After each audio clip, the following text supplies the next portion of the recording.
PGI के डॉक्टरों ने 2 साल के एक बच्चे के दिमाग से 4.5 सेंटीमीटर का ट्यूमर जो है नाक के रास्ते एंडोस्कोपिक तकनीक से सफलतापूर्वक हटाया है। ये दुनिया में सिर्फ दूसरा मामला है जब इतनी कम उम्र की बच्ची में इतना बड़ा ब्रेन ट्यूमर बिना सिर खोले नाक के जरिए हटाया गया हो। ये बच्ची उत्तर प्रदेश के अमरोहा की रहने वाली है। उसे बीते 4 महीनों से दोनों आँखों से दिखाई देना बंद हो गया था। शरीर में हार्मोन की कमी पाई गई थी। बच्ची को पीजीआई लाया गया, तब जाँच में पता चला कि उसके दिमाग के बीच एक बड़ा कठोर और कैल्सिफाइड ट्यूमर है जो कि आंखों की नसों और अन्य नाजुक हिस्सों के पास था। पीजीआई के डॉक्टर ठंडा पानी एसएस ने बताया कि आमतौर पर ऐसे ट्यूमर ऑपरेशन के लिए सिर खोलकर निकाले जाते हैं, लेकिन इस बार डॉक्टर की टीम ने नाक के रास्ते से ही एंडोस्कोपिक सर्जरी करने का फैसला किया। दिमाग पर खिंचाव न पड़े। 2 साल की बच्ची में ये बेहद ही चुनौतीपूर्ण था क्योंकि नाक की संरचना छोटी होती है और हड्डियां पूरी तरह से विकसित नहीं होती है। इस केस के बारे में कहें, ये बच्चा 2 साल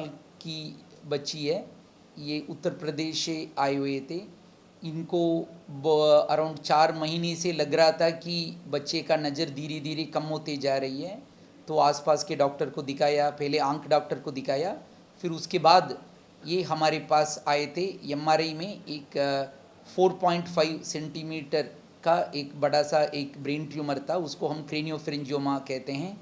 ये ट्यूमर दिमाग के नीचे होती है, बट एग्जैक्टली सेंटर में, जिसमें बहुत इम्पॉर्टेंट क्रिटिकल स्ट्रक्चर्स होते हैं।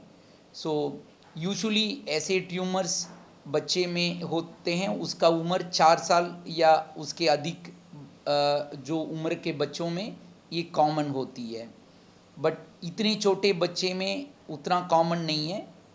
एंड इसके पहले हमने दुनिया का सबसे छोटे बच्चे 16 मंथ्स का बच्चे को हमने दूरबीन से नाक से हमने ट्यूमर निकाला था 4 साल पहले, बट उसका ट्यूमर का साइज़ 3.4 सेंटीमीटर था।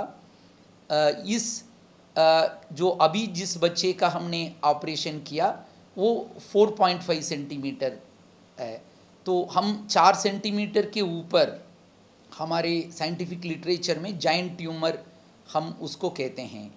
तो वैसे ही इस छोटे उम्र में ऑपरेशन करके निकालना मुश्किल है, बट जायंट ट्यूमर्स जो 4 सेंटीमीटर के ऊपर है वो बहुत मुश्किल होती है। और ये साइंटिफिक लिटरेचर में इसके पहले वो एग्जैक्ट साइज़ पता नहीं है, बट स्टैनफोर्ड से जायंट ट्यूमर करके लिखा हुआ है, तो एग्जैक्ट साइज़ पता नहीं है।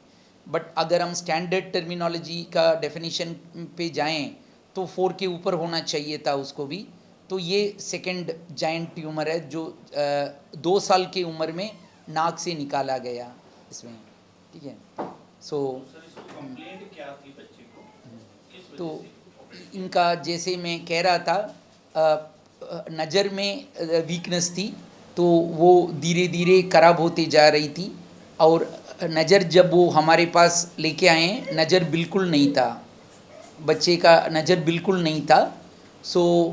तो इस सिचुएशन में हमें ध्यान से जो ऑप्टिक नर्व है उसको बिना छेड़ें और दिमाग के बिना हैंडल किए करने के लिए हमारा प्लान था। इसलिए हमने नाक से कोशिश करने के लिए प्लान लिया था।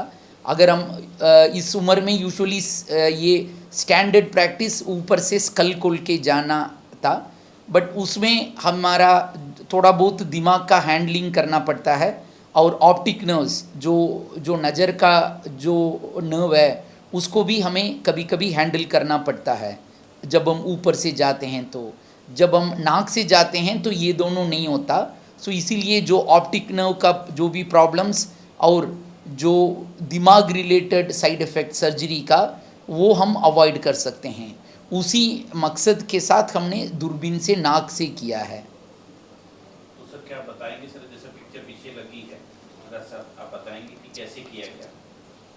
या ठीक है, आप जैसे यहाँ देख रहे हैं, सो ये काइंड ऑफ ये पूरा ब्रेन है। इस ब्रेन में आप देख सकते हैं कि सेंटर में और उसके नीचे, दिमाग के नीचे ये अराउंड 4.5 सेंटीमीटर का एक ट्यूमर है। तो इसमें आप देख सकते हैं कि ये जो ऊपर जो ब्राइट है ये दिमाग का ब्लड वेसल्स है। सो ये बहुत क्रिटिकल स्ट्रक्चर्स है। और यहाँ पे हाइपोथैलेमस होता है, सबसे important area of the brain. So and usually हम ऊपर इस एरिया में हम ओपन करके जाते हैं, जो हम क्रेनियोटमी करके जाते हैं, बट जब हम ऊपर इसको खोल के जाते हैं तो इसको थोड़ा सा रिट्रैक्ट करना पड़ता है और ऑप्टिक नर्व्स यहाँ पे ऊपर स्ट्रेच्ड होती है ऑलरेडी। इतना आप देख सकते हैं कि सिर इतना छोटा है, छोटा बच्चा है और ट्यूमर इतना बड़ा है, तो ऐसी सिचुएशन में optic nerve already stretched out होती है, तो इसमें ऊपर से जाएंगे तो थोड़ा भी छेड़ेंगे तो और प्रॉब्लम काइंड ऑफ परमानेंटली हो सकता है। अभी बच्चे में नज़र तो नहीं था, बट फिर भी हमारा कोशिश यही है कि हम ऑप्टिक नर्व्स को ज़्यादा छेड़े नहीं हैं, कि अगर जब वो रिकवर करें तो उसके लिए हमें दैट अपॉर्चुनिटी, दैट विंडो देना चाहिए।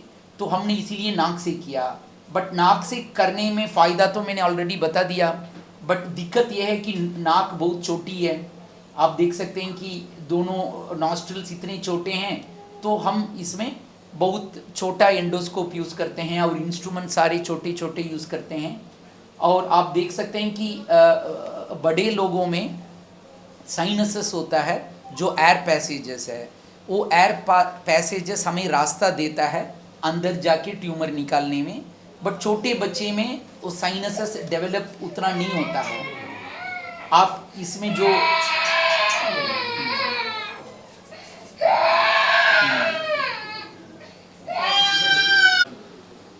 हमने इसके पहले जो वर्ल्ड लिटरेचर में सबसे पहले 16 मंथ का बच्चे का हमने नाक से निकाला था, वो 4 साल पहले था। नाक की शुरुआत का हिस्सा ENT surgeon doctor Riju Neeta ने संभाला और दिमाग का ट्यूमर निकालने का काम डॉक्टर ठंडा पानी ने किया। ट्यूमर को दिमाग के नाजुक नसों से अलग करते हुए उसे सुरक्षित तरीके से बाहर निकाला गया। तकरीबन 6 घंटे तक चली इस जटिल सर्जरी में सिर्फ 250 ml खून निकला और बच्ची को तुरंत आईसीयू में शिफ्ट किया गया। 10 दिन के बाद बच्ची की हालत बिल्कुल ठीक बताई जा रही है और सीटी स्कैन में दिखा ट्यूमर अब लगभग पूरी तरीके से हट चुका है।